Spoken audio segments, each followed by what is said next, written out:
안녕하세요. 사연을 부탁해입니다. 오늘의 사연을 소개하겠습니다. 어느 날 엄마가 잔뜩 화가 난 목소리로 전화를 했습니다. 내가 말이야, 창피해서 살 수가 없어. 엄마, 무슨 일인데 그래? 양서방 말이야, 진짜 너무한 거 아니니? 그날따라 격양된 목소리로 엄마가 외쳤습니다. 양서방이 뭘 어쨌다고 그래? 그냥 멀리 살아서 마주치진 않으면 좋으련만 이건 오며 가며 허구한 날 마주쳐서 아주 환장하겠어. 대체 무슨 일인데 그래? 잠시 우리 가족 소개를 하자면 어쩌다 보니 우리 부부는 친정 가까이 살고 있습니다. 계획을 한 건 아니었지만 우리 둘 다 친정 근처에서 일을 하고 있었고 집값 때문이기도 했는데요. 결혼 전 아빠가 먼저 말을 꺼냈습니다. 요즘 집값이 어마어마하다고 하는데 니들 할머니가 살던 집을 수리해서 살다가 돈 모아서 집을 사는 건 어떻겠냐? 어차피 이 동네에서 니들 회사까지 멀지도 않고 괜찮을 것 같은데. 아, 그것도 괜찮겠다. 할머니 집이 2층 집이라 예쁘게 수리하면 살기 편할 것 같기도 하고.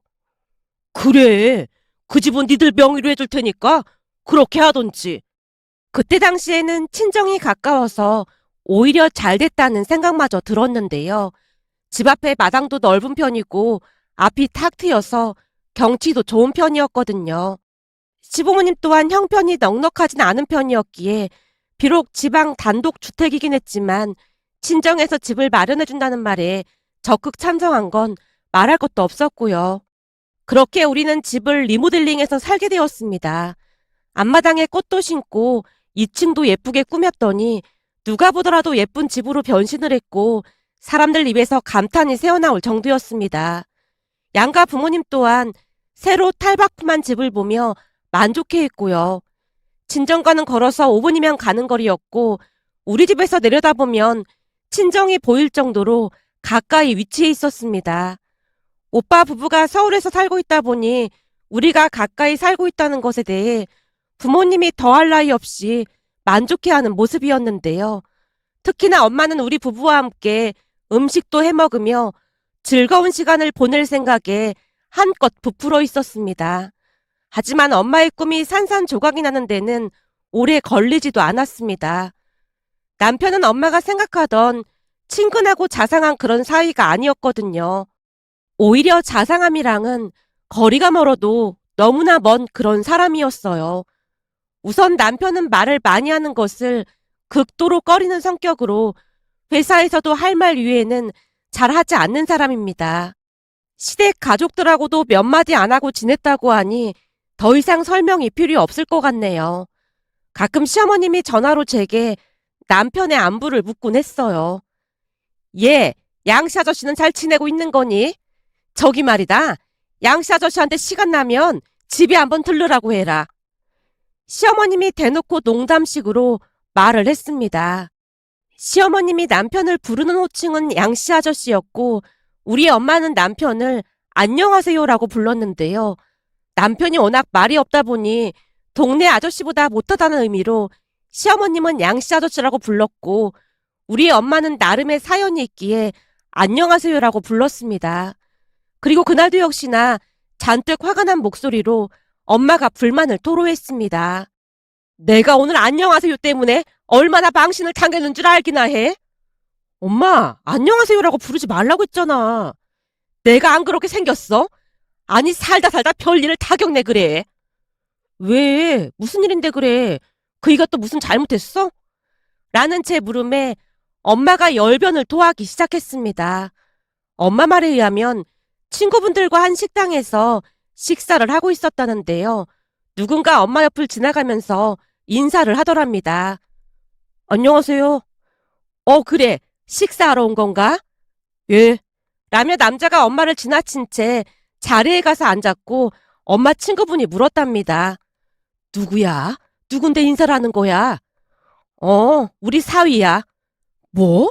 사위? 그러니까 저 사람이 사위란 말이야? 맞아, 우리 사위야. 근데 무슨 사위가 장모를 남대하듯 해? 대부분 사위들은 장모를 보면 반갑게 인사를 하거나 좀 살갑게 굴고 그러지 않나? 지금 니네 사위 행동은 동네 아줌마한테 하듯 행동하는 게 좀 이상하잖아. 그게 우리 사이가 좀 무뚝뚝해서 그래. 조금은 창피한 마음이 들어 엄마가 급히 변명을 했다는데요. 아무리 말이 없어도 그렇지. 너무하잖아. 이건 대놓고 널 무시하는 행동이잖아. 무시는 무슨 무시를 한다고 그래. 그냥 성격이라니까. 저게 무슨 성격이야. 아주 예의를 판 말아먹은 거지. 딱 봐도 장모를 무시하는 게 보이는구만. 다들 어때 보여? 라는 말에 다른 친구분들도 다들 맞장구를 쳤다고 하네요. 그 바람에 엄마 얼굴이 울그락불그락해졌고 곁눈질로 남편을 바라봤지만 남편은 그저 태평해 보이더랍니다. 곧 엄마의 불평불만이 절정에 달한 채 소리쳤어요. 진짜 보통 이상한 사람이 아니야. 어쩜 식사를 하고 나가면서도 고개만 까딱 숙이고 나갈 수가 있는 거니? 내가 다른 집 사위들처럼 멋들어지게 밥값을 계산해주는 그런 센스는 바라지도 않아. 적어도 나가면서 안부 인사 정도는 하고 가야 하는 거 아니니? 친구들 앞에서 망신당한 거 생각하면 열불이 터져. 넌 어쩜 결혼을 해도 그런 이상한 사람이랑 결혼을 할 수가 있는 거니? 다 필요 없고 앞으로 나 만나도 차라리 아는 척하지 말라고 해. 아니 장모한테 안녕하세요 한마디가 끝인 게 말이나 되는 소리야? 앞으로 밖에서 만나면 절대 아는 척하지 말라고 해. 엄마가 고래고래 소리를 지르다가 신경질적으로 전화를 끊어버렸습니다. 그날따라 엄마 목소리가 많이 격양돼 있었는데요.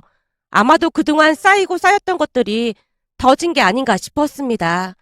결국 퇴근한 남편을 붙잡고 제가 차분한 목소리로 말을 했어요. 여보, 혹시 아까 식당에서 엄마 만났어? 어. 그런데 또 안녕하세요라고 인사하고 지나쳤다며. 왜? 엄마 친구분들도 계셨다면서.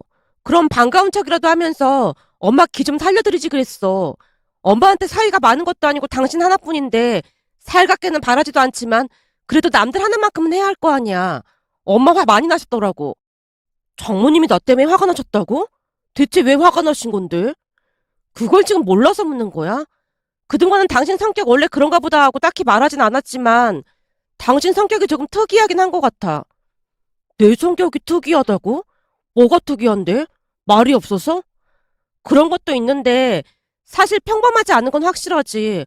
아니 식당에서 엄마를 봤으면 반갑게 인사하고 엄마 친구분들한테도 정중하게 인사했으면 좋았잖아. 물론 센스 있게 당신이 밥값도 계산해줬으면 더 좋았을 테고 말이야. 아, 그게 기분이 나쁘셨던 거구나. 근데 나는 친구분들하고 계셔서 혹시나 방해나 되지 않을까 싶어서 그런 것뿐이야. 그 말 진심이야? 진짜 그런 마음이었어? 당연하지. 내가 뭐하러 거짓말을 하겠어. 혹시 당신도 나를 이상하게 생각하는 거야? 아니, 그렇잖아. 나도 좀 이해가 안 되긴 해서 그렇지.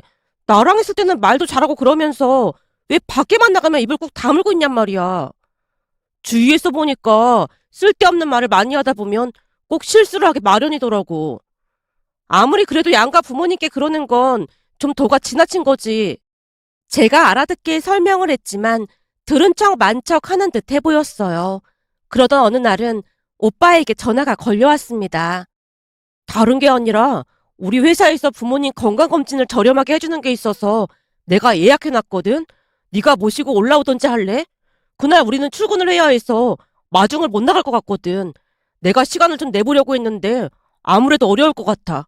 KTX 타고 올라와서 전철 갈아타고 하면 두 분 힘드실 것 같아서 걱정이 돼서 말이야. 알았어. 내가 모시고 올라갈 테니까 걱정하지 마.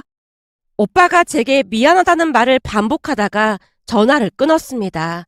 전화를 끊자마자 날짜를 확인해 봤는데 하필이면 출장이 잡혀 있었어요. 결국 남편에게 조심스레 말을 꺼냈습니다. 여보, 오빠가 엄마 아빠 건강검진 예약을 했다고 하는데 당신이 같이 모시고 갔다 올 수 있어? 내가 모시고 가고 싶은데 보니까 하필이면 그날 출장이 잡혀 있더라고. 내가? 남편이 눈을 동그랗게 뜬 채 되물었습니다. 아무래도 힘들겠지? 당연하지. 서울까지 가까운 거리도 아니고 난 불편해서 절대 못 가. 그냥 당신이 출장을 바꾸던지 해봐. 그럴 수 있었으면 당신한테 말도 안 꺼냈겠지. 몇 달 전부터 잡혔던 거라 나도 빼기 힘들단 말이야. 당신은 그냥 운전만 하면 되는 건데 입원만 해주면 안 될까? 싫어. 난 못해. 그러니까 다른 방법을 알아봐. 서운할 정도로 단호한 남편의 모습에 몹시 기분이 상할 수밖에 없었기에 제가 입을 닫은 채 더 이상 말을 꺼내지 않았습니다. 결국 오빠와 다시 상의를 했고 새언니가 어렵게 시간을 냈다는 연락을 받았습니다. 네 새언니 지금 프로젝트 때문에 엄청 바쁜데 어렵게 시간 냈어. 근데 매제는 전혀 시간이 안 되나 봐. 그게 오빠도 그 사람 성격 알잖아. 말이 지나치게 없다는 거 물론 알고 있지. 내가 궁금해서 그런데 그런 성격으로 회사 생활은 잘 하고 있는 거야? 대체 사회생활은 어떻게 하는지 궁금하다. 오빠도 그동안 쌓인 게 많았던지 처음으로 남편 뒷담화를 했습니다. 전화를 끊고 난 뒤 친정으로 가서 엄마에게 말을 꺼냈어요. 엄마, 건강검진 받는 날 새언니가 역으로 나온다고 하니까 알고 있어? 우리끼리 다녀올 수 있다는데 뭘 시간까지 내게 했어. 그냥 나오지 말라고 해. 정 안 되면 택시 타고 가면 되는 거지. 바쁜 사람을 뭐하러 역까지 나오라고 했어. 새언니도 걱정이 됐던지 굳이 나오겠다고 했다잖아. 새언니가 까칠한 면은 있어도 사람은 참 괜찮은 것 같아. 처음 새언니 만났을 때 바늘로 찔러도 피 한 방울 안 나올 것 같다고 생각했었는데 말만 그렇게 하고 속은 참 여린 사람 같더라고. 그러게 말이야. 가끔 말을 막 얄밉게 하긴 하지만 가만히 듣고 있으면 틀린 말은 하나도 없더라고. 그래서 그런지 요즘은 네 새언니 같은 사람이 오히려 편해. 안녕하세요. 아니 양서방처럼 무뚝뚝한 사람은 대체 뭔 생각을 하는지 알 수가 없어서 무섭기까지 하다니까. 아마도 속에 능구렁이가 100마리 정도는 들어있을 거야. 엄마가 남편 뒷담화를 하다가는 제 눈치를 봤어요. 아니, 난 그냥 너무 답답해서 한 말이니까 너무 신경을 쓰지 마라. 사실 나도 답답할 때가 한두 번이 아니긴 해. 사람이 나쁘진 않은데 뭔 생각을 하는 건지 가끔은 나도 잘 모르겠더라고. 이번에도 엄마 아빠 모시고 좀 다녀오라고 했더니 단박에 거절하는 모습에 많이 실망했고 말이야. 뭐? 안녕하세요한테 우리 데리고 다녀오라고 했단 말이야? 그럼 어떡해. 난 출장을 가야 하는데. 아서라. 그건 우리도 싫으니까 두 번 다시 그런 말 꺼내지도 마. 엄마가 경기까지 하며 손사래를 쳤습니다. 그 뒤 남편에게 조금은 실망을 한 채 서먹서먹하게 지냈습니다. 며칠 동안이나 툴툴거리는 모습에 남편도 눈치가 보이긴 했던지 어느 날 남편이 먼저 말을 걸어왔어요. 여보, 혹시 내가 장모님 모시고 건강검진 안 가서 아직도 화가 안 풀린 거야? 내가 이런 말까지는 안 하려고 했는데 요즘은 나도 좀 헷갈려. 헷갈린다니? 뭐가 헷갈린다는 거야? 아니, 난 당신이 말이 좀 없고 무뚝뚝해도 진중하고 좋은 사람인 줄 알았거든. 근데 요즘 들어서는 내 생각이 틀렸던 게 아닌가 싶기도 하고 좀 많이 복잡해. 물론 당신이 우리 부모님을 불편해하는 건 알고 있지만 조금이라도 노력해줄 수 있는 거 아닐까? 저번에 식당에서도 그래. 어쩜 장모님한테 안녕하세요라고 인사만 하고 지나칠 수가 있어? 남한테도 그렇게 하면 서운하다는 소리 들을걸? 근데도 당신은 노력할 생각이 전혀 없어 보이잖아. 난 그냥 장모님이 친구분들하고 계셔서 오히려 불편해하실까 봐서 그런 건데 앞으로는 그러지 않도록 노력해볼게. 내가 살갑게 막 하라는 것도 아니잖아. 알았어. 앞으로 노력해볼게. 그러니까 화 풀어. 그리고 장모님 모시고 건강검진 안 갔던 건 내가 말이 많은 편도 아닌데 오히려 두 분이 불편해하실까 봐 그랬던 거야. 차 안에서 몇 시간씩 대화하고 그럴 용기가 나질 않더라고. 그치만 앞으로 노력해볼게. 라며 남편이 쑥스러운 표정으로 사과를 했습니다. 그 뒤 남편은 부모님께 좀 더 살갑게 대하려 노력했는데요. 그 모습이 여전히 어색하기만 했습니다. 어느 날 엄마가 불러서 갔더니 사색이 된 채 말을 했어요. 예, 안녕하세요. 아니지. 양서방 요즘 왜 그러는 거니? 양서방이 뭘 어쨌는데. 아니 요즘 안녕하세요 대신 멘트가 바뀌었어. 아, 내가 한 소리 했더니 노력한다고 했거든. 나름 노력 많이 하고 있으니까 예쁘게 좀 봐줘. 멘트가 바뀌었다는 말에 남편이 노력을 하고 있다는 생각이 들어 뿌듯한 마음에 자랑하듯 말을 했는데요. 예, 그냥 예전대로 그 안녕하세요만 하라고 해. 내가 민망해서 얼굴을 못 들겠어. 열심히 노력하는 사람한테 왜 그러는 거야? 그냥 그 노력하지 말라고 해. 요즘 마주칠 때마다 양서방이 뭐라고 할지 걱정이 돼서 스트레스가 이만저만이 아니야. 그게 무슨 말이야? 대체 그 사람이 뭐라고 하는데 그래? 엄마가 워낙 심각한 표정으로 말을 하고 있었기에 영문을 모르겠다는 듯이 제가 물었는데요. 엄마가 양미간을 잔뜩 찌푸리며 대답했습니다. 말도 마. 갑자기 막 다가와서 얼굴을 코앞까지 들이밀고는 아주 심각한 표정으로 장모님, 오늘은 꽃보다 아름다우십니다. 라고 하잖니. 정말? 정말로 그랬단 말이야? 거봐, 내가 뭘 했어. 엄청 노력한다고 했잖아. 제가 신이 난 채 호들갑을 떨어댔는데요. 순간 엄마가 제 등짝을 날리며 소리쳤습니다. 네가 지금 웃을 때가 아니라니까. 생각해봐라. 갑자기 나타나서 다짜고짜 장모님, 꽃보다 아름다우십니다. 이러는데 진짜 온몸에 소름이 돋았다니까. 거기다 표정은 무슨 어디 끌려가는 사람처럼 그런 표정으로 억지로 그러고 있는데 같이 있던 사람들이 다들 미친 사람보다 됐단 말이야. 그러니까 그냥 아무 짓도 하지 말고 평소 하던 대로 하라고 해. 아니다. 그냥 밖에서 만나면 아는 척하지 말고 그냥 지난 척 하라고 해. 너 꼭 그렇게 전해야 한다. 엄마가 몇 번이나 신신당부를 했습니다. 하지만 노력하는 남편에게 차마 그런 말을 할 수가 없어 그냥 모른 척하고 말았는데요. 남편은 나름 책까지 사서 읽으며 노력하는 모습이었거든요. 그렇게 시간이 얼마나 지났을까요? 어느 날은 엄마가 다급한 목소리로 전화를 걸어왔습니다. 얘, 아빠가 교통사고가 나서 지금 병원에 입원했어. 뭐? 교통사고? 많이 다친 거야?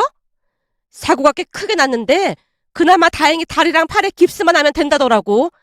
혹시나 머리라도 다쳤을까 싶어 혼비백산했잖니. 진짜 큰일 날 뻔했네. 우리도 지금 병원으로 바로 갈게. 라며 남편과 함께 병원으로 갔는데요. 아빠가 깁스를 한 채 누워 있었습니다. 의사 말로는 깁스를 꽤 오래 해야 한다고 했고 한동안 병원에 입원을 한 뒤 퇴원을 했는데요. 퇴원을 하고서도 한참 동안 깁스를 하고 있어야 한다고 했습니다. 그 바람에 우리도 친정에 자주 가서 도와드렸는데요. 특히나 아빠가 가벼운 편이 아니라 남편 도움이 많이 필요할 수밖에 없었습니다. 그로 인해 남편의 위상이 올라갈 줄 누가 알았겠습니까? 정말 다행히도 남편이 키도 크고 운동을 오래 해서 덩치도 좀 있는 편이었기에 아빠를 번쩍번쩍 업어서 도움을 줬거든요. 그 바람에 엄마가 처음으로 칭찬까지 했습니다. 내가 그동안 양서방을 잘못 봤던 것 같아. 왜? 그 사람이 또 무슨 실수라도 한 거야? 그런 게 아니고 매일같이 와서 도와주잖니. 덕분에 얼마나 편한지 모르겠어. 라는 말까지 했으니까요. 그러던 어느 날은 충격적인 일이 일어났습니다.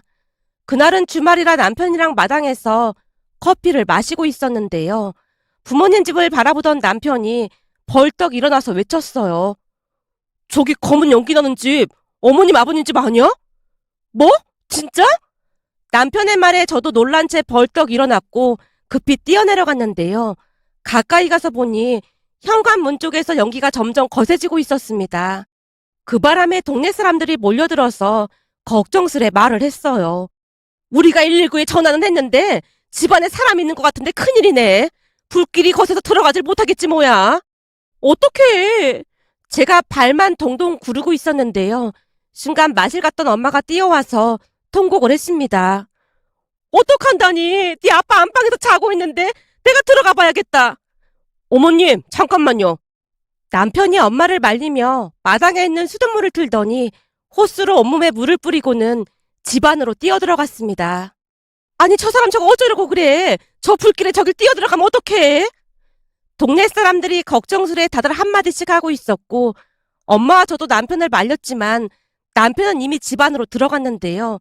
그렇게 잠시 후 남편이 아빠를 들쳐업고 밖으로 나왔습니다. 의식을 잃은 아빠를 남편이 계속해서 심폐소생을 했습니다. 그러던 중 119 구급대원들이 도착을 했는데 순간 아빠의 의식이 돌아왔는지 아빠가 몇 번 큰 기침을 하더니 괜찮다고 손을 흔들었습니다. 양서방, 자네가 창인 목숨을 구했구만. 고맙네, 고마워. 어디 다친 곳은 없나? 머리는 왜 그런 건가? 엄마가 말을 하며 남편을 살폈습니다. 앞이 잘 안 보여서 머리를 좀 부딪히긴 했는데 괜찮습니다. 세상에 이를 어째. 찢어졌잖아. 엄마 말에 남편 얼굴을 보니 꽤 많이 다친 모양으로 출혈이 심해 보였습니다. 급히 지혈을 했고 아빠와 같이 구급차를 타고 병원에 갔는데 남편은 이마를 꽤 많이 꼬매야만 했습니다. 그 모습을 보며 엄마가 눈물까지 흘리며 미안해했고요. 양서방, 고맙네, 고마워. 자네 아니었으면 진짜 큰일 날 뻔했구만. 세상에는 어떤 사이가 그 불길에 장인을 구하겠다고 뛰어들겠나. 정말 고맙네. 아닙니다. 그래도 아버님께서 괜찮다고 하시니까 정말 다행입니다. 남편이 배시시 웃고 있었는데요. 그 뒤 남편은 그동안의 오명을 씻고 우리 동네 슈퍼맨으로 거듭났습니다. 모이기만 하면 동네 사람들이 남편 칭찬을 하느라 바빴거든요. 이래서 말만 많은 사람보다는 말은 없지만 진중한 사람이 최고인 거야. 아니 그 불길을 뚫고 장인을 구하겠다고 뛰어드는 사이가 세상에 몇이나 되겠냐 그 말이야. 그렇고 말고 그건 자식이라기도 힘든 법이지. 우리 남편도 들어가 보려고 했는데 무서워서 엄두도 못 냈다고 하잖아. 근데 거길 뚫고 들어가서 장인을 들쳐업고 나왔으니 정말 대단한 거야. 라는 말을 두고두고 했으니까요. 덕분에 남편은 친정에서 귀인 대접을 받고 있는데요. 어느 날 본가에 내려온 오빠가 남편에게 고급 낚싯대까지 선물하며 고마움을 전했습니다. 매제, 정말 고마웠어. 우리가 이 은혜 절대 안 잊을게. 아닙니다. 제가 한 게 뭐가 있다고요. 한 게 없긴 왜 없어. 우리 아버지 생명의 은인인데 의사 말이 연기를 조금만 더 마셨으면 큰일 날 뻔했다고 하더라고. 정말 고마워. 매제가 가까이 있어서 얼마나 든든한지 모르겠어. 고모부, 정말 감사합니다. 새언니까지 감사 인사를 하는 모습에 쑥스러움이 많은 남편이 어쩔 줄을 몰라 했지만 나름 싫지는 않은 모양으로 얼굴에 미소가 가득했습니다. 그리고 그 뒤부터 가족 누구도 말수가 적은 남편에 대해 왈가왈부하지 않았습니다. 오히려 진중한 사람이라는 칭찬만 오갔으니까요. 그러던 어느 날은 엄마가 전화를 해서 신이 난 목소리로 말을 했습니다. 내가 오늘 아주 기분이 째진다 째져. 요즘 들어 우리 엄마 기분이 자주 째지네. 오늘 식당에서 우리 양서방을 만났는데 양서방이 내 친구들 밥까지 계산해주고 갔지 뭐니. 거기다 역 커피숍에다가 커피값까지 계산하고는 식사 끝나면 가서 마시라고 하지 뭐야. 알고 봤더니 우리 양서방이 보통 센스가 있는 게 아니야. 엄마 목소리가 춤을 추고 있었습니다. 그 뒤 남편은 더욱 노력을 했고 요즘은 부모님과 스스럼 없이 대화도 하고 잘 지내고 있답니다. 남편이 변한 모습을 보며 시어머님이 감탄을 했는데요. 요즘도 남편은 말을 많이 아끼는 편이지만 가족들을 위해 노력하는 모습을 보며 얼마나 고마운지 모르겠습니다. 마음 따뜻한 남편을 오해했던 것에 대해 미안한 마음이 들어 이렇게 글 남겨봅니다. 오늘의 사연은 여기까지였습니다. 즐겁게 보셨다면 구독, 좋아요 부탁드립니다. 고맙습니다.